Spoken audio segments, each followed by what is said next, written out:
Welcome back to another video, guys. Today I'm going to show you exactly how an engine works, more specifically how this B18 works.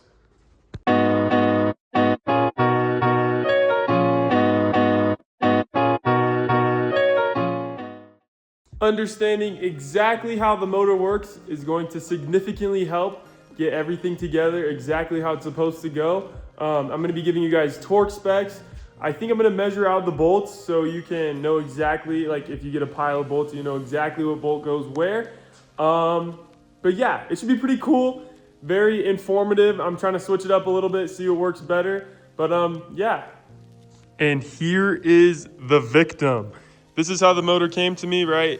Actually, it came a little bit more put together. We had the head off and everything, but the rods and pistons were still in, as well as the crank.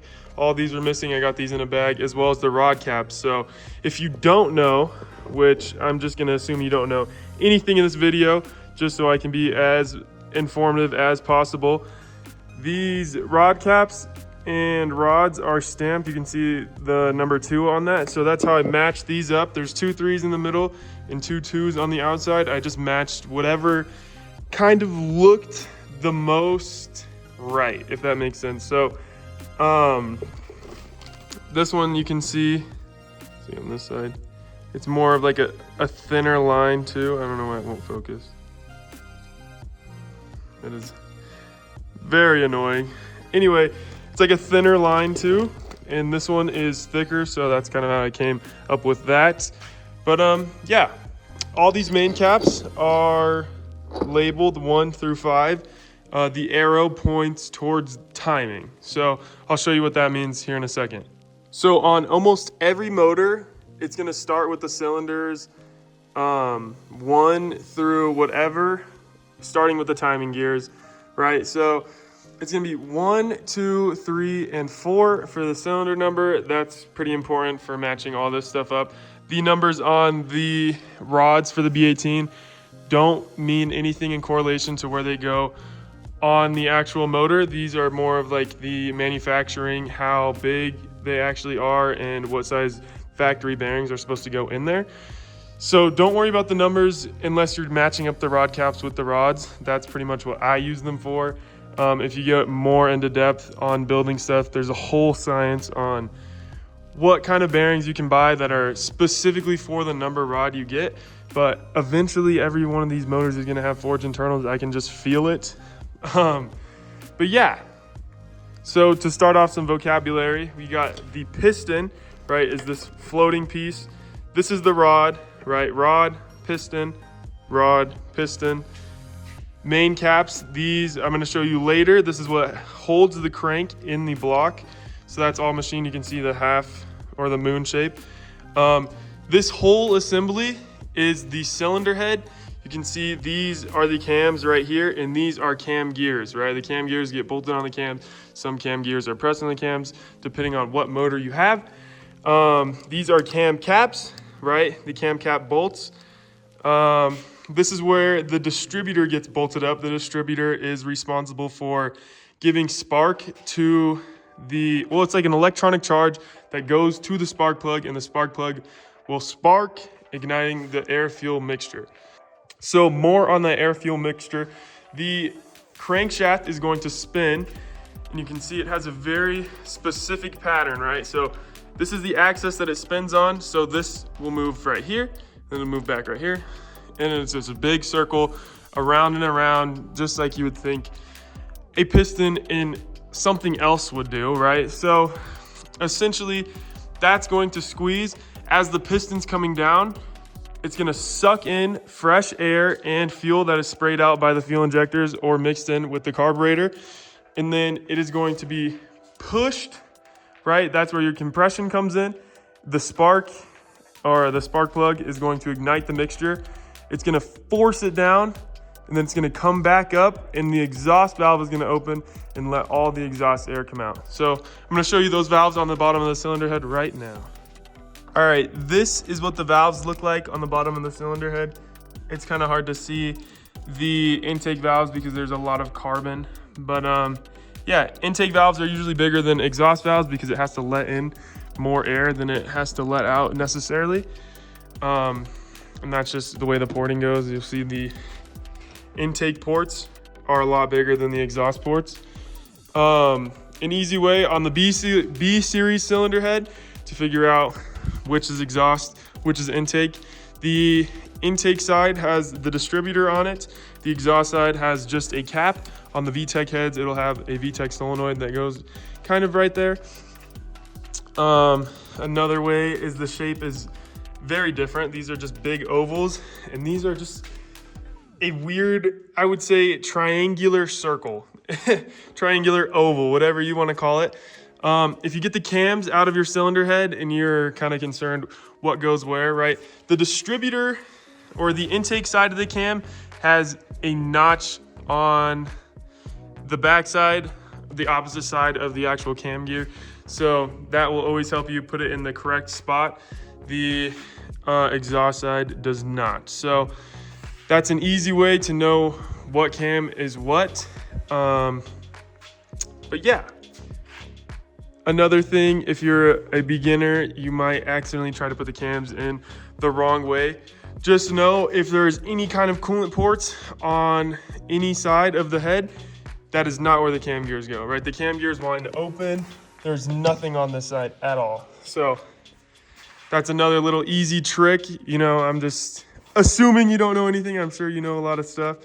But for the general public, this was kind of just interesting stuff maybe. So yeah, as with anything, there's obviously a lot more in depth I can go about all of this. I'm super passionate about the whole motor building aspect of things. I love putting fully forged internals, right? Big cams. I don't really like the green big cams, but I like the idea of putting new stuff and just making something that somebody already designed just a little bit better. If you are a little bit confused, please forgive me. Leave a comment in the comment section on exactly what you're confused about, and I'll try my best to write a comment out that helps you with that. And if I can't do that and you're still confused, I'll make a whole nother video just for you. So let me know. I'm willing to put in the work for you guys. But yeah, so I think the next step, right, where I'm at, is we got to clean this up. So this is pretty nasty. So I'm going to get the vacuum. I'm going to suck up all these little leaves. We're going to get rid of a lot of this oil. I'm going to show you guys some tricks with leftover RTV on some of these spots around here. And yeah, I'll cut to that in a second.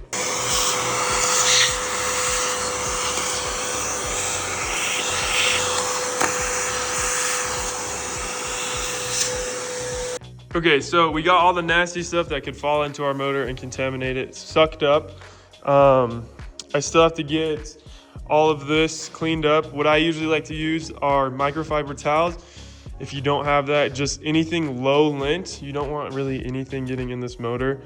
Yeah, so I've had good luck with the microfibers. I'm gonna go ahead, grab a microfiber. I'll spray some brake clean on it just to make sure there's no oil on this surface. Kind of wipe off everything and then show you guys what that looks like after. All right, so I wiped out everything. And I'm gonna show you this before I forget, because this is important. This is a little oil restrictor that goes in the block. This is for the B series. In particular, I don't know if every motor has this, but something similar, right? Sometimes it might be just part of the block as a restrictor, because that's a lot of oil going to the head. So just make sure this plug is in here before you put the head in. It will slide out, so just be careful of that. Next thing I'm gonna do is flip it over and we're gonna clean the bottom. Also, when we were doing the vocab, I forgot to mention, this is called the block. So this is a bare block. Bare just means that there's no rods and pistons, no crank. So bare block, yeah. So I keep mentioning the crankshaft. The crankshaft is used to convert linear motion into rotational motion. So the rods are going to be going like this, which in turn is going to spin that. So this is the main component. This is what everything connects to and makes it all go. The camshafts are a little bit different.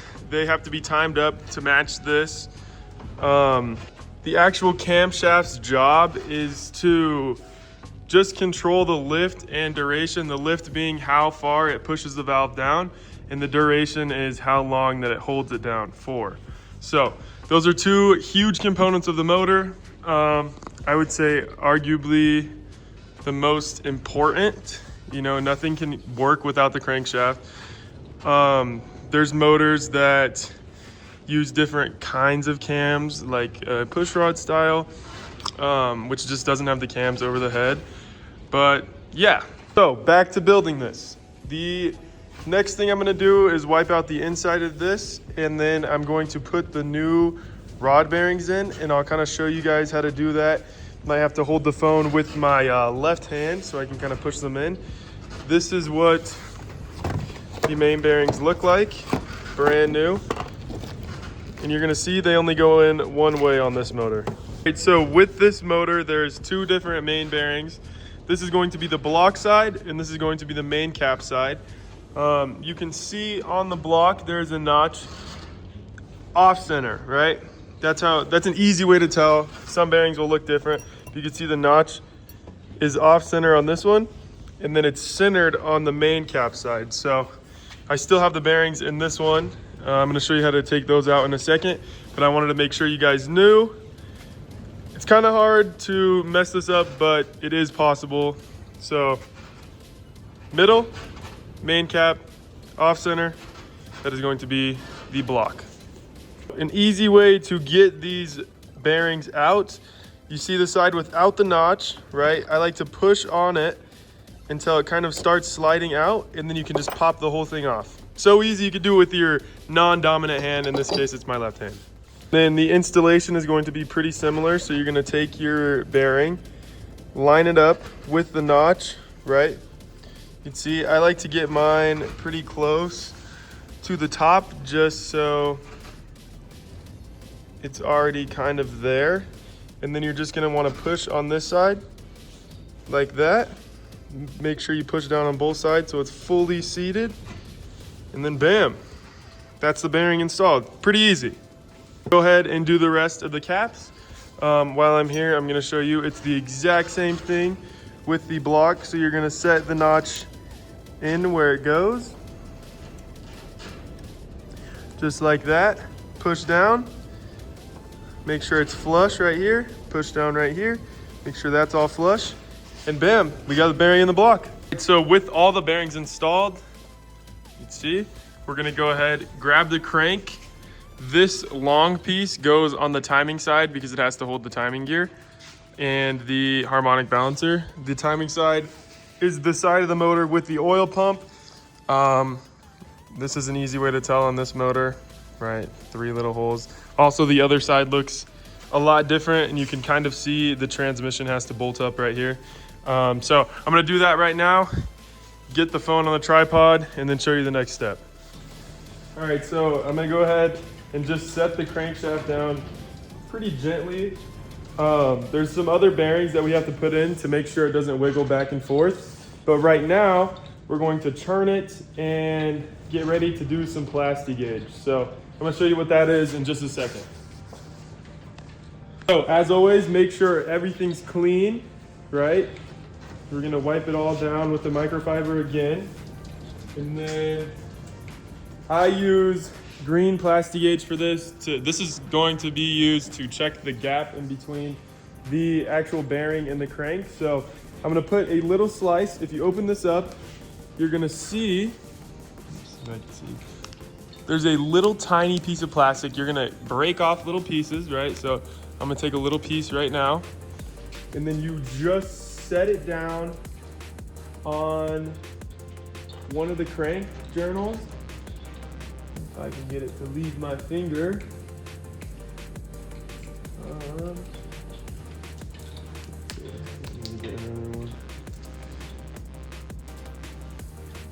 Okay, and then I'll grab the phone and give you guys a little better look. So here's that little plastic piece I was talking about. It's kind of hard to see, but it's right here, right? So we're gonna do that on this one, this one, this one, this one, and this one.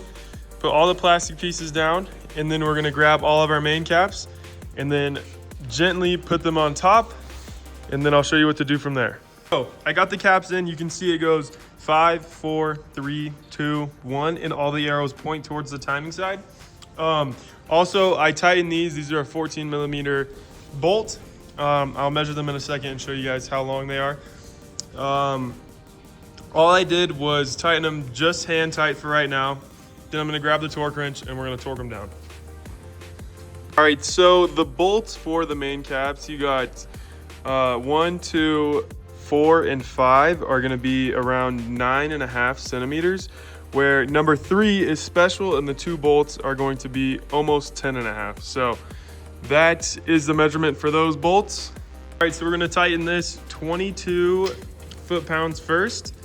And while you're doing this, you have to be very careful not to bump the crank because that's gonna mess up our measurement with the plastic gauge.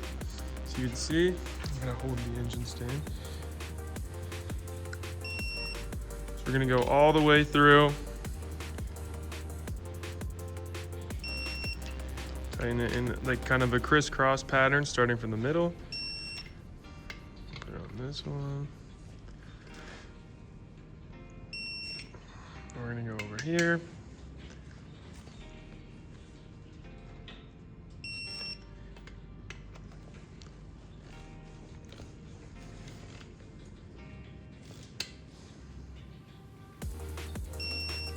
Go over here.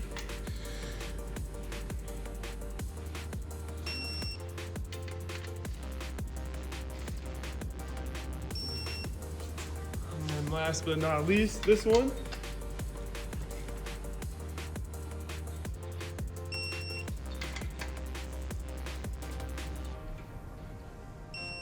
So hit that with 22 foot-pounds first, and then the second step is 56, the exact same way that I just showed you. So I'm gonna go ahead and do that real quick. All right, so now that we have everything fully torqued down, we're going to go ahead and loosen all of them. So I'm gonna grab my ratchet and break them all loose, but this time I'm gonna start from the outside and go in, just reverse of what I tightened it as. And then we're gonna pull the main caps off and I'm gonna show you what's left. So as you can see, I got all of them loose. A trick to get the main caps off is you lift up the bolts and then you're gonna just wiggle it back and forth just slightly until it wants to break free. And then you're gonna go ahead and do that with all of them. And if we look very close, you can see that there is plastic that is smushed. And what you're gonna do is take your piece of paper and line up exactly which one fits, and that's gonna give you your measurement on the plastic gauge. So I'm gonna do that, and then I'm gonna show you guys what my measurement is, and then the specs of what's good and what's not. So essentially all these are in spec besides the 3/1000 of an inch. So it looks like these ones have a tighter gap on the outside than the middle ones, but the looser the gap, the less oil pressure these ones will make. So if we have a problem bearing, you know it's gonna be the one that has the largest gap. So that would be my middle one. Usually I like to write all this stuff down in my notes just so I have a good idea of what to look out for if I start having problems in the future. But yeah, essentially this is just measuring the space in between the bearing and the actual crank. So very important stuff to know. King's bearings are very great for having really good gaps just out of the box. They also have racing bearings for motors that need to be more precise if you're really pushing them.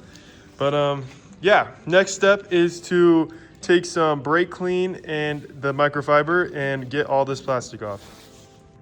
All right, so once you go ahead and get all the plastic gauge cleared off those bearings, you're gonna go ahead and grab some assembly lube. I'm gonna get this first try. Where is it? Let's use some of this.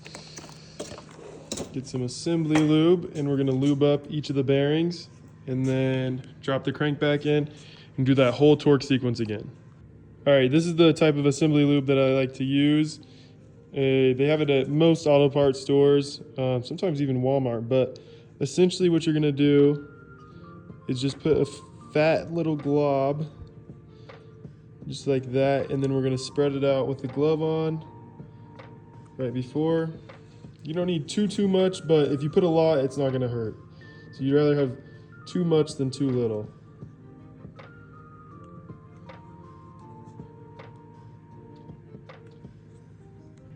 And then you do the exact same thing to this side of the bearing. All right, super important part that I forgot to mention. These are called thrust washers. They go on number 4, right? 1, 2, 3, 4 right here. And they're gonna go with the smooth side facing the block. So they're gonna end up being like that. And then the other one is going to be just like that. So I'm gonna lube these up and then show you how I slide them in. So you wanna get them nice and lubed up so they stick good. And so there's no binding at all, the least amount of wear. I'll put 2 globs, swap it around. All right, they're adequately lubed. So remember what I said, flat side towards the block. So we're gonna slide that in just like that, in that little slot. Then to make it easy for the other side, we're gonna push the crank. So now there's pressure on that. And then we're gonna do the same exact thing. Slide that in the little slot. Should go right in. And just like that, the thrust washers are in. Don't forget this. All right, so you pretty much just lube all the top of the caps like I was saying, put them all in. We're gonna tighten all these down hand tight, and then we're gonna go ahead and torque it again. Again, those torque specs are gonna be 22 foot-pounds and then 56 foot-pounds. We're gonna go here, here, here, here, here, here, here, here, here, and then there. And then you just repeat the same thing for the 56 step. So we got the crank torque down. Now we're on the bench messing with the rear main seal. If you were planning on changing this one looks pretty good. All you do is pop it out. So you push both sides with whatever because you're not gonna save it. And then you gently slide the new one in from the top after you clean everything, of course. Today I'm not gonna be changing it, so we're just gonna go ahead and scrape all this RTV off of the surface. You have to be pretty careful. Don't mar the aluminum. Just be gentle with it. And then after you get all the big bulk, I'll show you a little trick to get the rest off. All right, so we got it all scraped down pretty nice. This is the trick. We got some pretty fine grit Scotch-Brite. It's just the light gray one. The green one will work too, just don't go as long. Essentially, I'll use some brake clean. And then you just hit it with the Scotch-Brite real quick. And then wipe it down with the rag. And that gets all the rest of the stuff off. So I'm gonna do that to the whole thing and then show you guys what it looks like after. All right, so these are the 5 bolts that go to the rear main seal plate. They're gonna be roughly 2 millimeters with a 10 millimeter bolt head.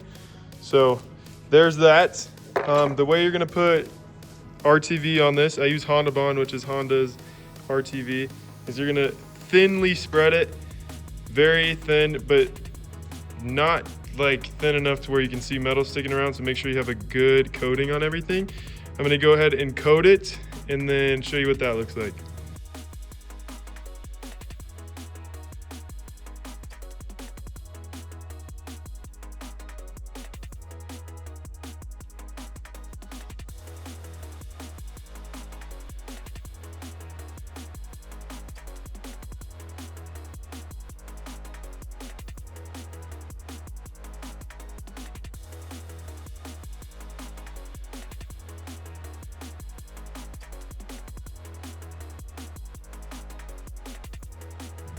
All right, for this, you do want to make sure you don't put too much, kind of follow the time-lapse video.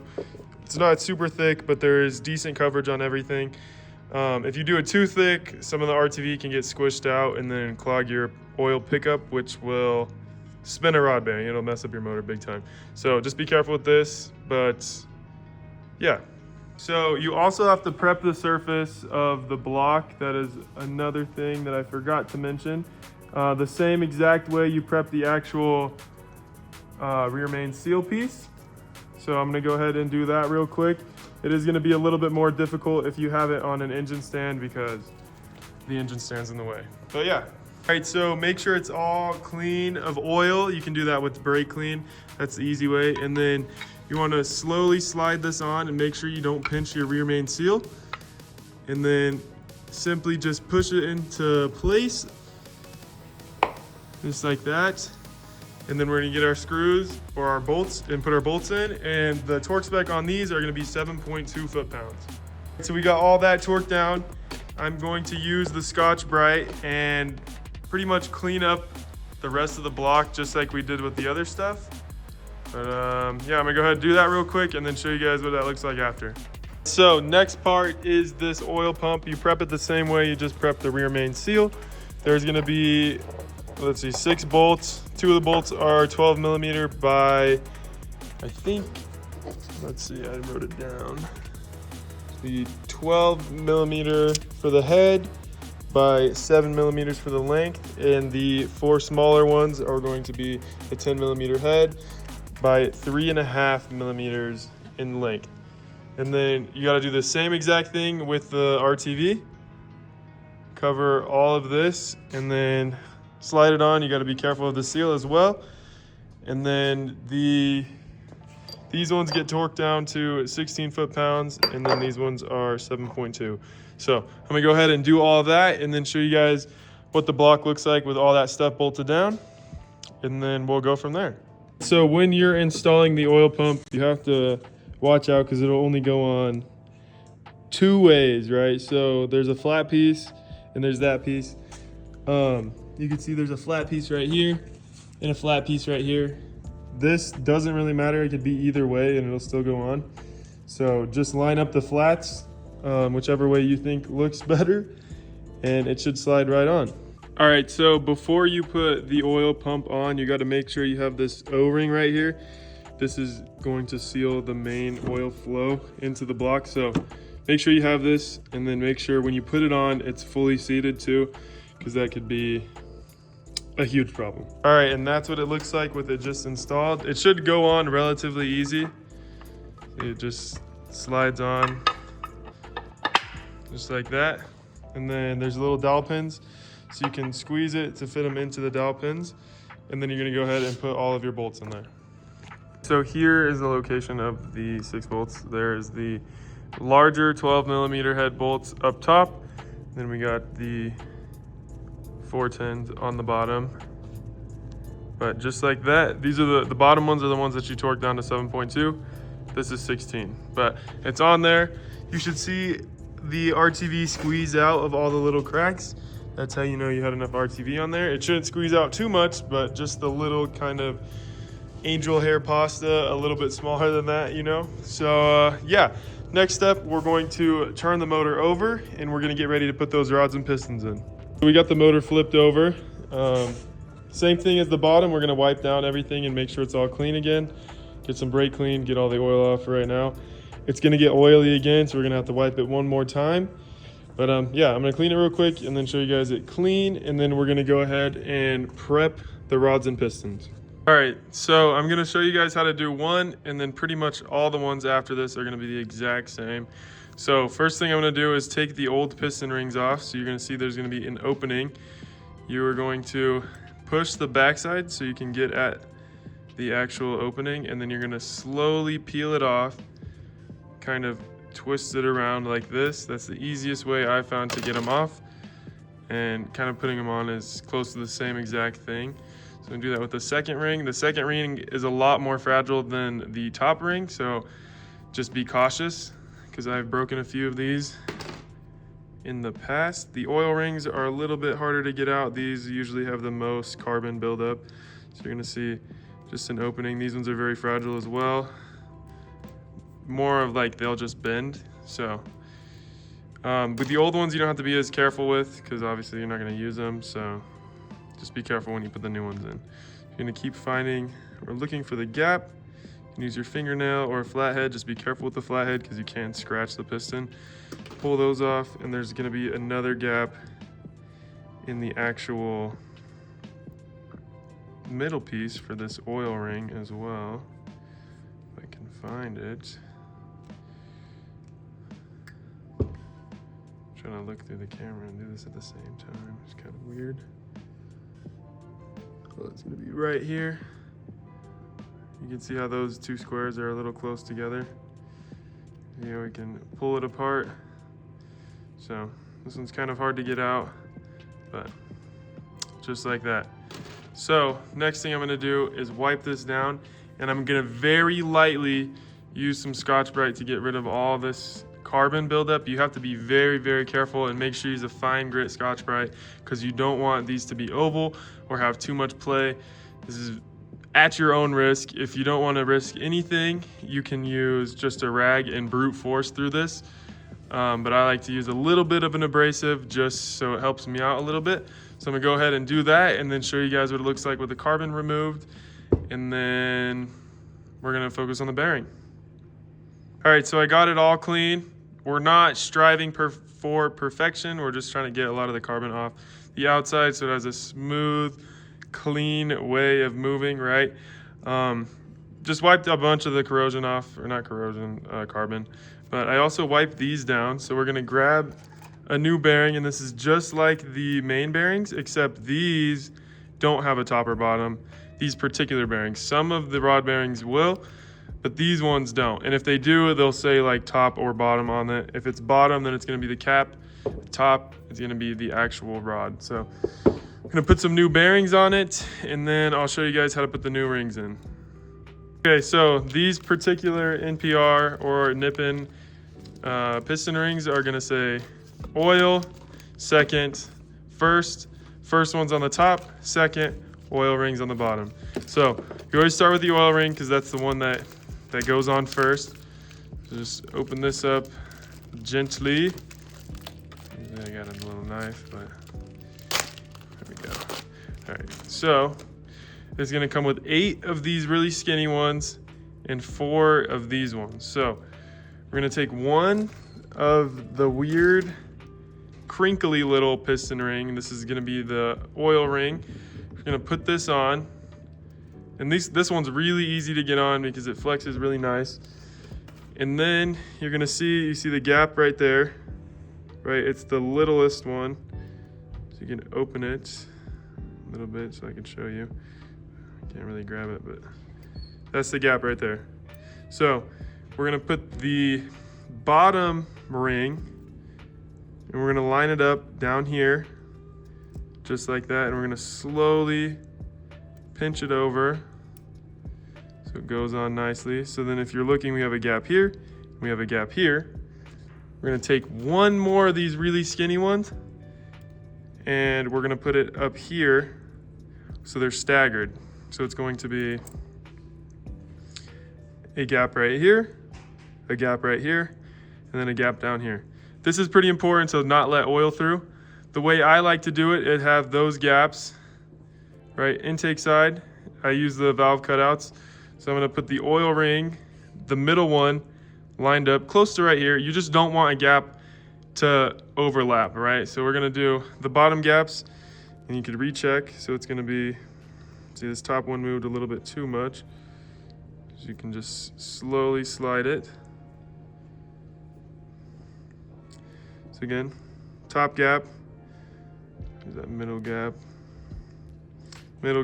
bottom gap. So we kind of did move this one a little bit too much. So right here, top gap, middle gap, bottom gap, right next to this. And then we're gonna do the second ring, the gap is gonna be right here. Let me get the second ring real quick. This is the one that I said was very fragile, so you gotta be very careful, especially these brand new ones. You definitely gotta be more cautious than the other ones because this is the harder ring. So these ones are nice too. They have lettering, right? You see the N, if it'll focus, that goes up top. So it's gonna go like this. So lettering always goes up. So you're gonna grab this, make sure the N is up. Check your gaps down here real quick, one last time. Yeah, they're over here. We're gonna put the second ring, start it first, and then slowly work it down. It might get caught in the first channel a little bit, so just kind of work it out of there. Make sure, just like that, she's in there. And then the top ring, probably one of the easier ones, I would say. It's either the oil ring is the easiest or this top ring. Get this open real quick. Oh, piston ring.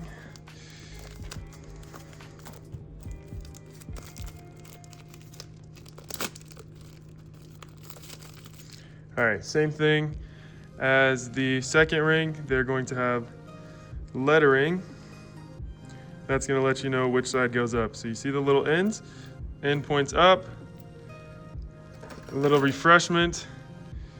We got the oil ring gap on this pocket, second ring on this pocket, third or first ring we're gonna put just like that. So same thing as the second ring, this one's gonna be a little bit easier.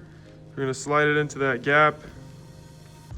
I like to push on this just slightly so I get enough clearance. You can just kind of slowly work it on, and then bam, just like that. Gap. This one moved. They're gonna move around, so be careful. So first ring, second ring, oil ring down here, just like that. And I'll show you guys again when we go to put the pistons in, because they do like to move around. So that's how you assemble all this. I'm gonna go ahead and get the rest of them done, and then it's on to putting them into the block. So it turns out I'm actually pretty stupid, and I keep telling you guys the bolt sizes in millimeters. It's totally centimeters for the actual length. My bad. I'm gonna fix that from here on out. But yeah, it would kind of be a lot of work to take all this apart and redo everything I just recorded. So take that with a grain of salt. They are centimeters. The actual bolt head size is millimeters. That's why I was getting mixed up. I don't know what I was thinking, but yeah. I got these all taken care of. My phone keeps trying to die, so I gotta let it charge a little bit, and then we'll get those in. All right, so I just finished all the piston and rods. You can see I got all the new piston rings on, as well as all the brand new bearings. So I'm going to compress the springs. That's what this tool is for. And then I have to take the rod cap off. Then you essentially drop it in. You have to make sure the springs are compressed and slowly hit it in. All right, so you take the ring compressor tool and you essentially just drop the rod down, line it up, and you use a rubber mallet to make sure it's fully seated. And then you can tighten this up a little bit more. And then you basically slowly hit. All right, that is not working. Take number 3. All right, so you take the piston and rod with the spring compressor tool on it, and you essentially tap the outside to make sure it's fully seated on the cylinder walls, and then you press it down while slowly hitting the piston in. Sometimes it takes a couple tries to get it in, but that's how that looks. All right, so earlier I was talking about how I'd show you guys the orientation of the actual rings. So the top ring, this pocket, the second ring, this pocket, and the oil ring on this pocket. Top ring, second ring, oil ring. All right, a huge step that I forgot to mention is the fact that you have to make sure the actual cylinders are lubed up. It's crucial. So just go ahead. I like to just put oil in my hand. You could use a rag or whatever. You just coat everything that we wiped off in the beginning of the video with brand new oil, and that just helps on startup. It won't scratch everything. So it's pretty easy, just don't forget. So after you get all the rods and pistons in, you flip the motor over, and we're gonna go ahead and put the caps in. Make sure you remember what caps you have, right? I have them all labeled, 1, 2, 3, and 4. Very important to not mix those up. What I just did is I just poured lube on the actual crankshaft, so when I spin it, it's gonna have lube on the other side that I can't see right now, so then everything will have adequate oil. So yeah, right now I'm gonna go ahead and match the caps up, and then I'll show you guys how to torque them down, and then there's only a few pieces left for the bottom. All right, so I got the rod caps on. The first step is gonna be 14 foot-pounds for these nuts. It's a 12mm head nut. The second torque spec is going to be 23 foot-pounds. So get them done first. I do them 2 at a time. Kind of sucks because you like go back and forth on the torque wrench, but not the end of the world. All right, so all this is all torqued down. I went ahead and got the oil sump and the windage tray. These are gonna be all these little 10mm head bolts and nuts, right? So there's gonna be a few nuts. I'll count them out in a second and let you guys know. I use RTV on this. And you have to be careful. I've never had it leak or anything like that, but I know somebody on the internet's gonna say, oh, go get a gasket. I have nothing wrong with going and getting a gasket. I just don't have time right now. And I've ran probably 10 or 11 motors just with RTV sealing this up. So I'm gonna do that to this set. And then, yeah. So this is how the windage tray goes on. You can see the 2 squares are on the openings on the number 2 main cap. And that's just so you can put the oil sump right here. There is going to be 8 nuts and bolts. There's 6 bolts and 2 nuts for the tray. We have 2 nuts for this and then 2 bolts for the sump as well. So I'm gonna go ahead and get those on there. I'll measure out the bolts to show you guys how long those are. And then when we get the sump, it just slides on just like this. I'll put my RTV right here. If you guys use RTV, don't use too much because that is another thing that can clog it all up and it'll be a mess. So just be gentle on the RTV, make sure everything's non-greasy, all dried up, and then you should be good. Also, you can use the Scotch-Brite on all of this. That's what I did just quickly to get a lot of the carbon buildup off of everything. Just because then the oil is going to be cleaner when it comes out. It's going to circulate cleaner. And that's, I think, like 20% of rebuilding an engine is just making sure it's clean. So that's that. I'm going to go ahead and tighten these. All of the 10mm head bolts are going to be 7.2 foot-pounds. So yeah. So these are going to be the smallest length bolts so far.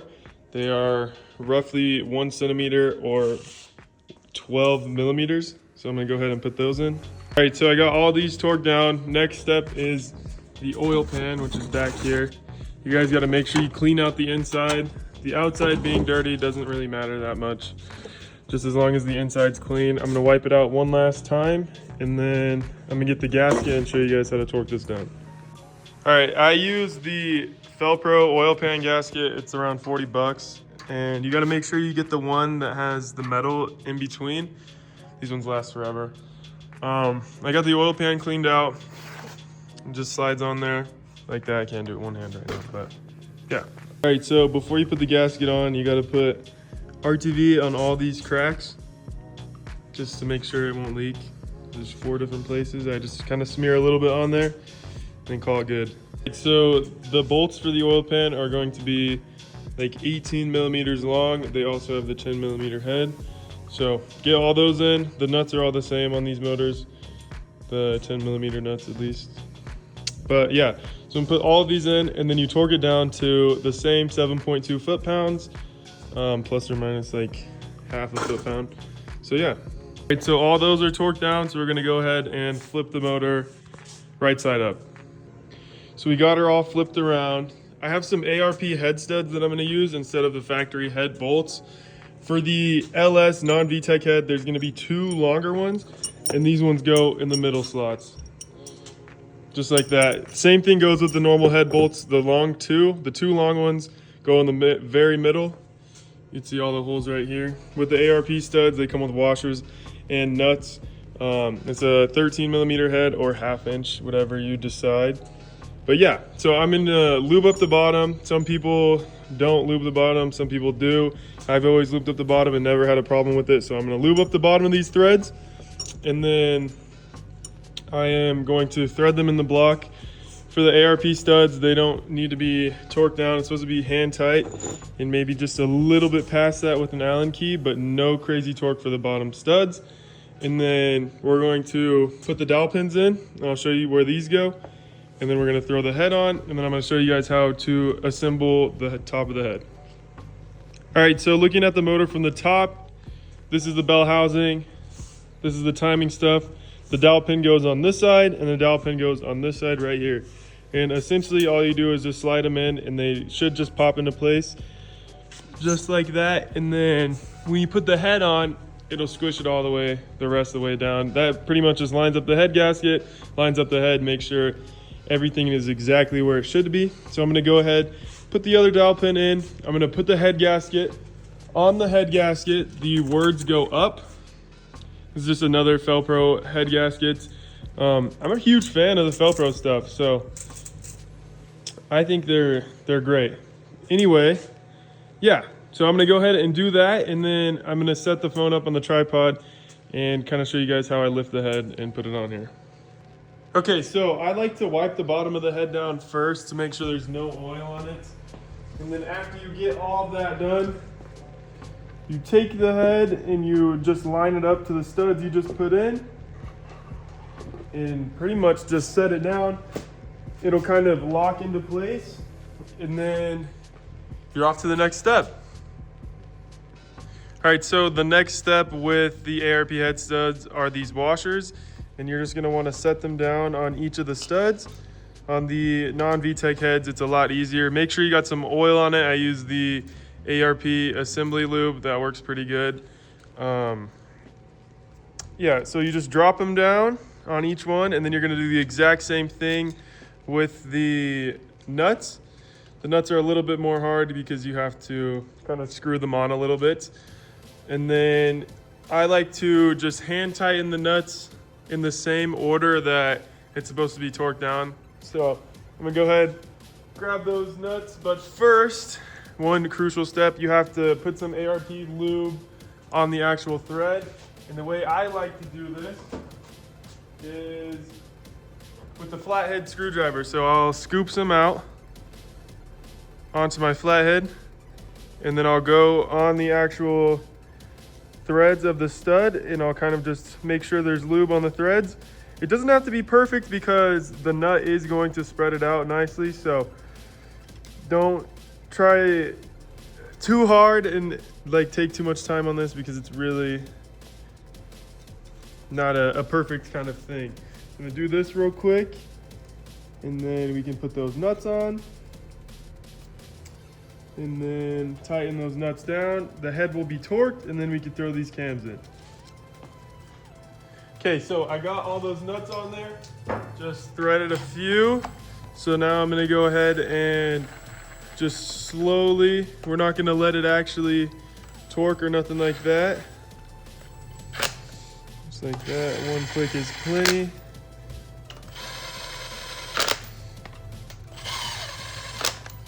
You don't want to put any real pressure on any of these. All right, so first step is gonna be 20 foot-pounds. So I'm gonna show you the order for the 20 foot-pounds one, and then for the rest of the steps, it's the exact same order. Just, it's gonna be 40 after this, and then 80 as your final step. So down here, up here, we're gonna go down here,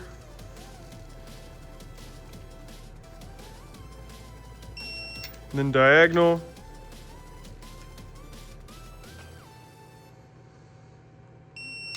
and then down,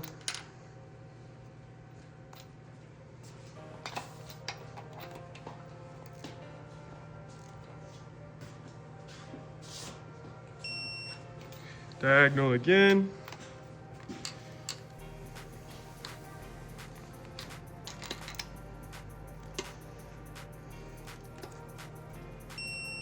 and then we're gonna go from here all the way to the one in the corner.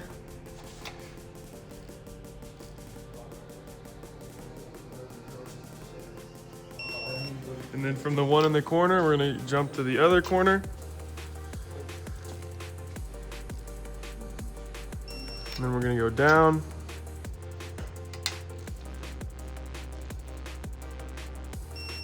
And jump to the last corner.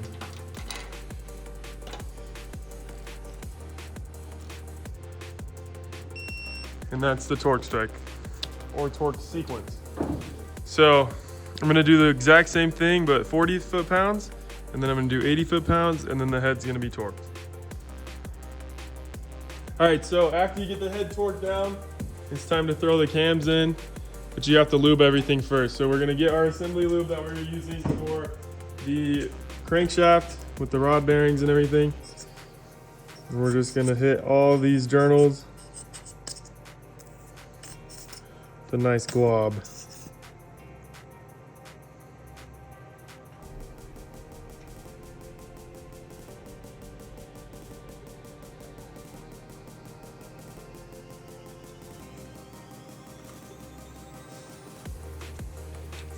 And then I like to use the cam to make sure everything's covered. So the exhaust cam has no cuts. That's how you know it's the exhaust cam. I'm gonna throw this on here, and you can twist it a little bit to get all the lube everywhere.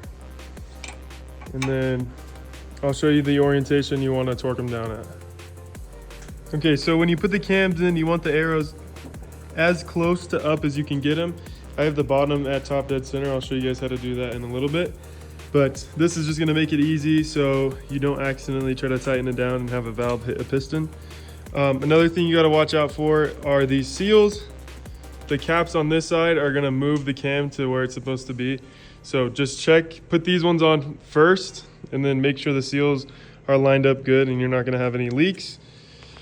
All the cam caps are labeled. You can see E6, E5, all the way down the line. The arrow points towards timing. 6 is gonna be the farthest number away from the actual gear. So highest number, lowest number, it just counts backwards like that.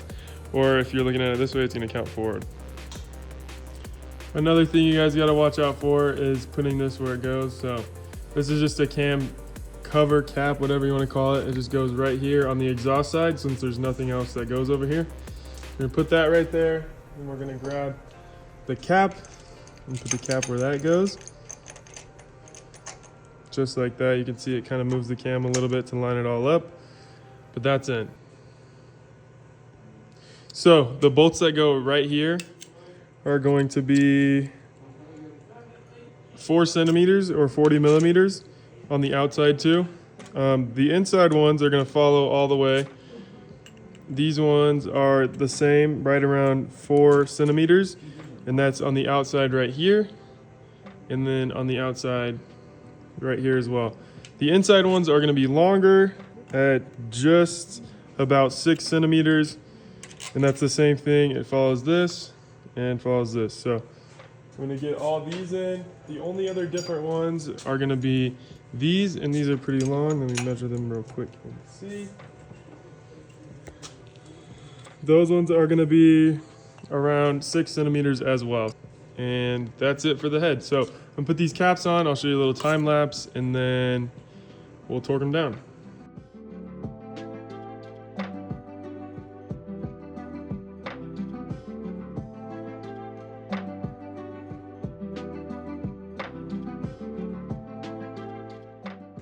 Okay, so the torque spec for these is gonna be 8 foot-pounds. I'm gonna tighten all these. And then you just wanna start in the middle and work your way outwards. Nice and slowly.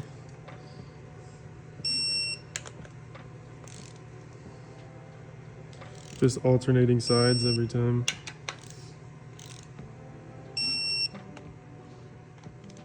Do not over torque these ones because these snap quite easily. There's a lot of stuff online that people get mixed up with the VTEC heads because the VTEC heads get torqued down to 20, but they have a bigger bolt, so you just got to be careful with that. These ones I like to do a little X pattern just so it's even. So you're going to see I'm going to go from here to here.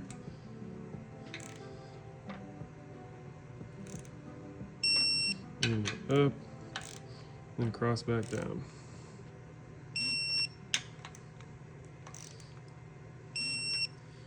And then this is the last one on this side, and then do the exact same thing on the bottom. All right, so I'm gonna go ahead and place this gasket for the intake manifold on here for now. Just so I have it here. The non-VTEC ones, you can see, have the little holes. My intake manifold is down here. This is a little bit newer generation intake manifold because this is an A1. This is from like a B1. So I throw this guy on here.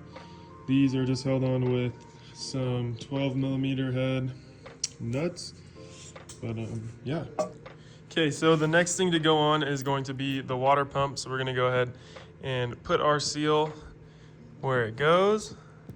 You kind of just press that into place, and then there's 2 little dowel pins that are gonna line up. You wanna make sure this is pretty clear. There's no nasty anything that's gonna stop it from sealing. Then you just match it up just like that. There's gonna be 5 bolts for this.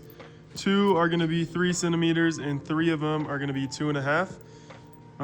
You kind of gotta play with it. You'll see some are a little bit deeper than the other ones, so you're gonna need the bigger bolts for the ones that go in pretty far. And I'm pretty positive they're the outside too. It's gonna be these 2 right here are the long ones, and then these 2, and then this one are the shorter ones.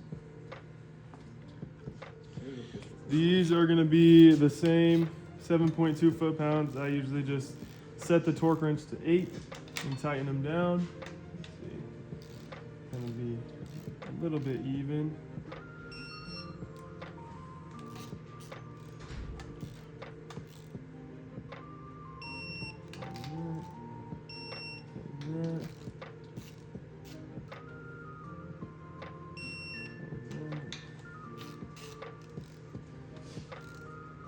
This one.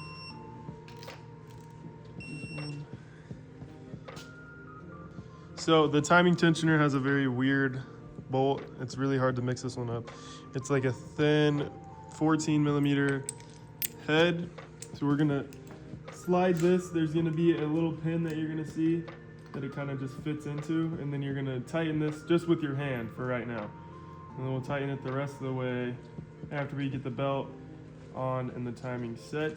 There's also a spring that I'm going to show you guys how to get on here in a second. So you just grab onto the bottom right here and then slide it onto that little piece right there. All right, so for the crank gear, you're going to have 2 little spacers depending on if you have an A1 or a B1, and then the actual gear with a little tooth in there. So you're going to see that one side is like a plate and the other side is it's concave down. You want the side that curves outwards on the outside. So you're gonna put this on, and then you're gonna put the gear on, and then this goes next, but I'm gonna leave this off right now so it's easy to see this mark and this mark lining up. All right, so here's a better look of it all lined up. You can see we're right on top dead center for the bottom. That's what this line right here and the arrow is. So that's top dead center for that. And then top dead center for the top of these, you just spin the actual crank gears until the line right here lines up with the line right here, and then that also has to line up with the head. So I'm gonna turn these real quick and show you what it looks like when it's set. All right, so the cams are not staying. You can see I'll line them up and they kind of snap back. So when they're doing that, you're gonna have to use the actual timing belt to your advantage. So I'm gonna show you guys how I like to set timing here in a second. All right, so we're gonna put this little T-mount or T-post mount on real quick. There's 2 different size bolts. These top 2 are the same. The top one is going to be 6 centimeters and the bottom one is going to be 4. These ones I don't torque down, just tighten them until they feel tight enough, if that makes any sense. After we get this done, we're gonna start messing with the timing, and then I'll kind of show you guys how I like to do it. It's gonna be a little bit harder to see just because I have to hold the camera, and the timing belt all at the same time. So we're gonna see. All right, so I decided I'm gonna show you guys how to set the bottom first, and then I'll show you guys what it looks like from the top. It's gonna be really hard to get everything in frame. So you can route the belt around the tensioner like this after it's on the bottom gear, just like that, and then you're gonna wrap it around the water pump. And then when you need extra belt, this tensioner will be pushed down. It's kind of hard to do it with this hand, but essentially when you're pulling the belt, this is gonna push down and give you the leverage you need. And you're gonna see why we need some leverage here in a second. All right, so here's what I was talking about with the actual tensioner. You can see when you pull on the belt, that tensioner is gonna move. The spring is kind of just preload, so it's gonna help you just get the correct amount of belt tension. So I like to set the exhaust gear first because you have slack on the intake side. So what I'm gonna do is spin the exhaust side until it lines up with the actual head. You can see the line right here is gonna line up with the head. And then I'm going to spin the intake side so it matches close. And then kind of just work the belt on there. Just like that. And that is how I do timing. All right, so setting tension, I like to use a flathead and pry up just slightly. If you get it too tight, it's gonna mess it up. So just a little bit more than what the spring's doing, just to give it a little push. And then you just tighten that 14 millimeter. Just like this. Gonna lift up a little bit.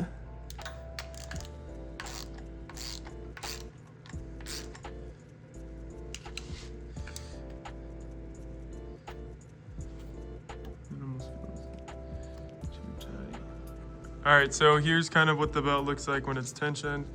It could move a decent amount.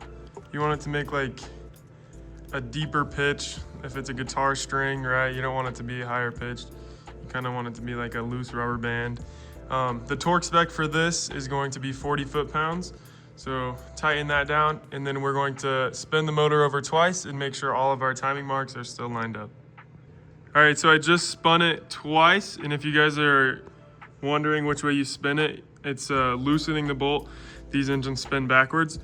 So this mark is lined up good, and then you can see these two marks, it'll focus up here, are lined up. This one's lined up, that one's lined up, and both the arrows are pointing up. So it's all good, everything's timed properly. So now we can put the other little plate on here for the timing belt guide, and then the harmonic balancer. So we got the little belt guide on here. Now we want to put the key for the balancer. Then you're gonna go ahead and slide the balancer on there.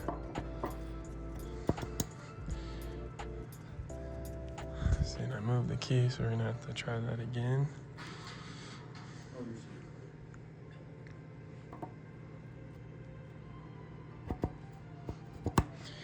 Just like that. Then we can go ahead and put this bolt in here.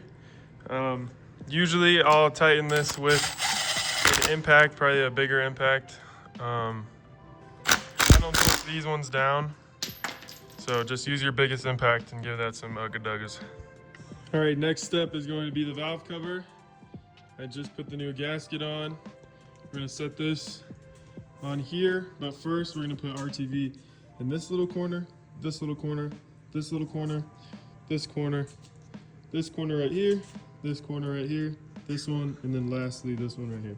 So I'm gonna put that RTV down, get the valve cover on, and then I'll show you guys how much we're supposed to tighten it down.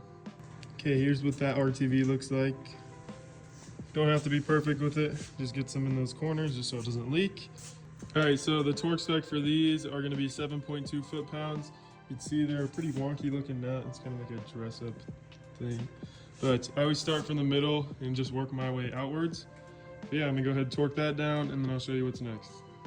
All right, so this coolant tube just gets pushed into right here. I like to spray some soapy water on it just to make it easy. And then there's gonna be two bolts that hold it in right here. They're two long 10 millimeter head bolts. I'm gonna measure them real quick and get back to you. All right, one is 4.5 centimeters and the other one is gonna be 8 centimeters. The 8 centimeter one goes up top, and then the 4.5 goes on the bottom. The torque spec on these are 7.2, just like the rest. All right, so the bolts for the distributor are gonna be a 12 millimeter head with, it's like a 30 millimeter length or 3 centimeters. The distributor only goes in one way as well, so don't force it. It really just slides in. If you look, you can line up the distributor like this to wherever the cam position is, and that helps a lot. One of these is slightly smaller than the other one, so just watch out. And if it only goes in one way and it won't go in the other way, just flip it 180, and then usually that solves that problem. So the motor's pretty much built. We got to put some spark plug wires and everything. There's a few hoses that I still need to go get. You can see I have the IAC stuff taken care of right now. Essentially, this is the hardest part. Everything else is pretty self-explanatory. But if you guys have more questions or want me to show you more about the whole motor thing, let me know in the comments. I'm more than willing to make another video, or if it's a simple little answer, I'll shoot that in the comments. But yeah, that's pretty much it. Let me know for sure. But yeah, that is gonna do it for this video, guys. If you enjoyed, feel free to leave a like or subscribe to the channel. I have a lot more interesting videos. This one's kind of just me trying to be helpful. Pretty much that's it. But yeah, thanks for watching and have a good one. And this is what we put the motor in.